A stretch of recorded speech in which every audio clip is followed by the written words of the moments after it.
আসসালামু আলাইকুম এভরিওয়ান। ওমার্স মম ফুড কর্নারে আরও একটি নতুন মজার রেসিপি দেখার জন্য আপনাদের সবাইকে ওয়েলকাম জানাই। আজকের এপিসোডে শেয়ার করব শীতকালীন জনপ্রিয় সবজি ফুলকপি দিয়ে দুর্দান্ত একটি রেসিপি। দেখতে অনেকটা ফুলকপির কোরমার মতো, তবে স্বাদ ও গন্ধে একদম আলাদা। মজার এই রেসিপিটি ভাত, পোলাও, রুটি, পরোটা সব কিছুর সাথেই দারুণ মজার হয় খেতে। তো এইভাবে ফুলকপি রান্না করলে মাছ মাংসের স্বাদকেও এই রান্নাটা হার মানাবে। পুরো রেসিপিটি আমি খুবই সহজভাবে আপনাদের সাথে শেয়ার করার চেষ্টা করব। তো দেরি না করে রেসিপিটি শুরু করা যাক। প্রথমে এখানে আমি একটি রঙিন ফুলকপি নিয়েছি। আপনারা যে কোনো কালারের ফুলকপি দিয়ে এই রেসিপিটি করে নিতে পারবেন।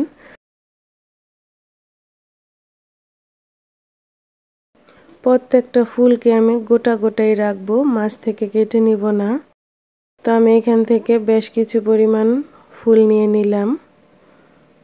এখন এই ফুলগুলোকে আমি লবণ পানির মধ্যে 30% মতো সিদ্ধ করে নিব। এর জন্য চুলায় একটি প্যান বসিয়ে দিয়ে দিলাম পরিমাণ মতো পানি ও 1 টেবিল চামচ লবণ। এখন সবগুলো ফুল আমি 30% মতো সিদ্ধ করে নেব। খুব বেশি সিদ্ধ করা যাবে না, খেয়াল রাখতে হবে যেন 30% মতো সিদ্ধ হয়ে যায়। এই রান্নাটা করার জন্য এদিকে আমি একটি স্পেশাল মশলা তৈরি করে নেব।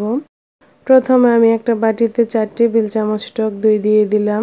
এই দইটা ডিপ ফ্রিজে ছিল, নরমাল হওয়ার পর টক দইটা লিকুইড হয়ে গেছে। এর সাথে অ্যাড করলাম 2 টেবিল চামচ সরিষার তেল, হাফ টেবিল চামচ হলুদ গুঁড়া, হাফ টেবিল চামচ মরিচ গুঁড়া, এটা আপনারা আপনাদের স্বাদ মতো দিবেন, 1 টেবিল চামচ ধনিয়া গুঁড়া এবং হাফ টেবিল চামচ গরম মশলা গুঁড়া এবং হাফ টেবিল চামচ লবণ। এখন সবগুলো উপকরণকে আমি খুব ভালোভাবে মিশিয়ে এক সাইডে রেখে দিব। এর মধ্যে ফুলকপিগুলো খুব ভালোভাবে 30% মতো সিদ্ধ হয়ে গেছে।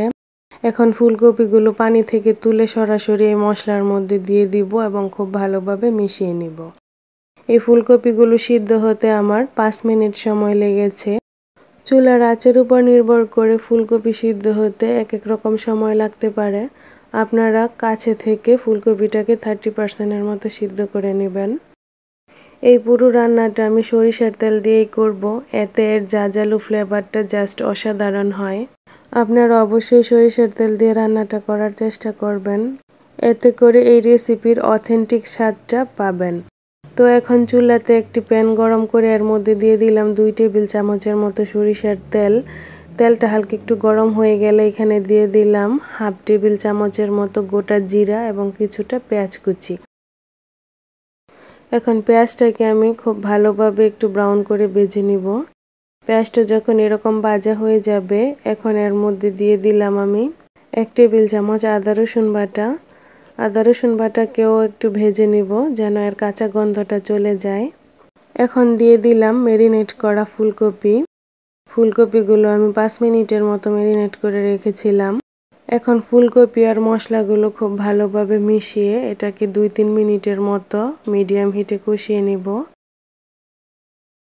প্রায় 3 মিনিট পর ফুলকপিগুলো মশলার সাথে খুব ভালোভাবে কষানো হয়ে গেছে।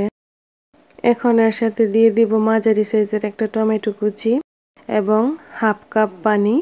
এই পানিটা দিয়ে আবারও খুব ভালোভাবে মিশিয়ে নিব। মিশানো হয়ে গেলে এখন ঢাকনা দিয়ে ঢেকে আমি এটাকে মিডিয়াম হিটে খুব ভালোভাবে রান্না করে নিব। এর মধ্যে প্রত্যেকটা ফুলকপি খুব ভালোভাবে সিদ্ধ হয়ে যাবে। খেয়াল রাখবেন যেন ফুলকপিগুলো গলে না যায়। যারা এই ভিডিওটি দেখছেন তাদের অসংখ্য ধন্যবাদ। যারা চ্যানেলে নতুন এখনও সাবস্ক্রাইব করেননি, প্লিজ চ্যানেলটি সাবস্ক্রাইব করে পাশে থাকা বেল বাটনটি অন করে রাখবেন। তাহলে যখনই আমি মজার রেসিপি শেয়ার করব, সবার প্রথমে নোটিফিকেশন পৌঁছে যাবে আপনার কাছে। আর রেসিপিটি ভালো লাগলে দেরি না করে ভিডিওতে একটি লাইক করে দিবেন। প্রায় 6 থেকে 7 মিনিট পর ফুলকপিগুলো খুব ভালোভাবে সিদ্ধ হয়ে গেছে এবং পানিটা টেনে আসছে। সবশেষে এর মধ্যে দিয়ে দিব কিছুটা ধনিয়া পাতা কুচি। এখন ফুলকপির সাথে ধনিয়া পাতাগুলো ভালোভাবে মিশিয়ে নিব। এই তো এরই মাঝে তৈরি হয়ে গেল আমাদের মজাদার ফুলকপির রেসিপি।